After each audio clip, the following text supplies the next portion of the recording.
Yo, what's going on guys? Today being a brand new video, and today's video is on Arcadegeddon. And you're probably watching this video because you've either came from the PlayStation Plus subscription, which is July 2022, or you've just managed to find it randomly on your Steam or your Xbox account. And if that is so, you're probably wondering what this game is. So this game is a multiplayer shooter that allows you to play solo or with up to 3 friends to explore multiple biomes, play mini games, find hidden chests, and defeat numerous enemy types and boss levels. This game kind of reminds me of Deep Rock Galactic in terms of the actual level structures. The actual main hub area reminds me of Destiny with the different factions that you can level up. And it also kind of reminds me of Borderlands with the looting system. So let's get straight into the video in terms of tips and tricks. So my first tip is, before you go into adventure mode, which is this little portal thing here, before you go into this, you want to make sure you accept a faction quest line. This can be accepted from any of these people around the arcade area.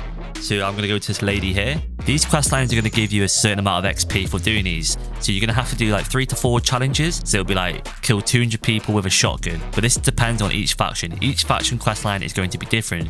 So make sure you go around the area first to pick out which one you prefer. But you can see here that I'm going to get 10,000 XP for completing this quest.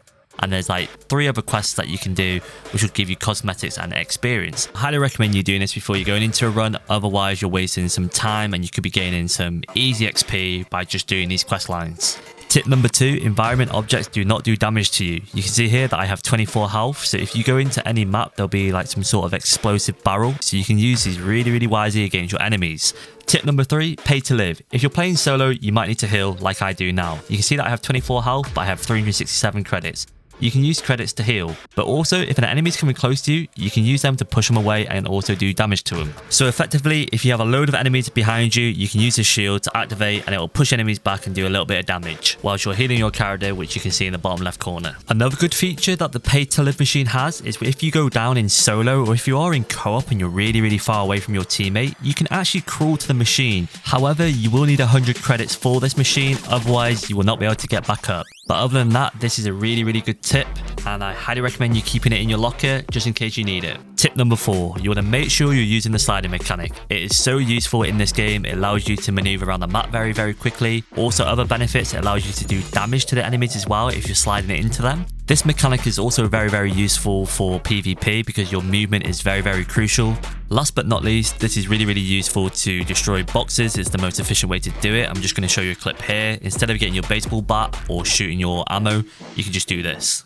Tip number 5, as you advance through the level, you'll get to this little shop area, and the main thing that you want to do is increase the difficulty at this little red box. This will allow you to get better perks, better weapons. It will just basically allow you to progress through the game, just like it would in Destiny. Tip number 6, if you didn't really know about it, in the top right corner there is a boss meter. Once it's ready, it will highlight in the top right corner like mine does, and you've got to destroy this little red crystal, which you can see here on my screen, and all you got to do is shoot it and it will activate the portal, which you can go inside and fight the boss. Tip number 7, as soon as you get into a boss fight, make sure you use your R1 ability. You can just see in the top corner there, I've just completely destroyed his shield. And if you still got the baseball bat, which is one of my favorite weapons, this also does a lot of damage and you're not wasting any ammo. You can see the health bar is getting absolutely rinsed. And as soon as you get your R1 again, which you can see in the bottom right corner, that little icon there, it's nearly back charged. So I'm just going to kill a few more enemies. Once I've killed a few more, it's going to go back to fully charged, and then I'm going to do it again. All I want to do is rinse and repeat this, and it will kill these bosses so quickly, especially on the early levels. So you can see here, got the R1, so you want to press that, and then I want to fire with R2, which is my fireball, get the baseball bat out, and I just do a load of damage. So yeah, that's what you want to do for this one. For tip number 8, this is how you become a Giga Chad. So you see here, you have all these different hacks. So if you enter or open these boxes, you're going to see these different weapons and different coins. The main thing that you want to pick up is these crypt cards. This gives me 5% fire rate, which is really useful, and if you're playing a run, this will carry on through each of the levels. Tip number 9, making sure you have the right controls. So if you've got motion blur on, I probably recommend you turning it off.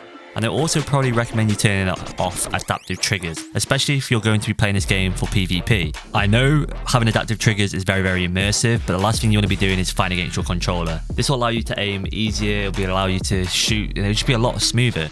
So here are my settings here. You know, everyone has personal preference, so if you don't want to copy these settings, feel free not to. Don't forget to pause if you need to. And for tip number 10, the one that you've all been waiting for, if you're an absolute degen when it comes to skins or emotes in games, this guy here, this motherfucker right here will juice you up, baby. I'm telling you now, he will take your tickets in a heartbeat. You can see here, you can buy whatever you want. So let me just buy one here for you. Like this happy gas mask in the bottom right corner is looking very, very juicy in my opinion. It is 1,000 credits. There is a trophy to get 50,000 credits, so I'm just letting you know that now. I have no idea if you need to have that all in one go or if you can just keep spending your credits like I'm doing right now. And if you want to put your cosmetics on, I'm going to show you here. It's this little vending machine here, the green one, and then you can change your outfit and put it on. And that is it, guys. Hopefully this video has helped you out. Don't forget to leave a like and a comment and maybe a cheeky sub on the way out. Don't forget to check out the other videos as well, and peace out, guys.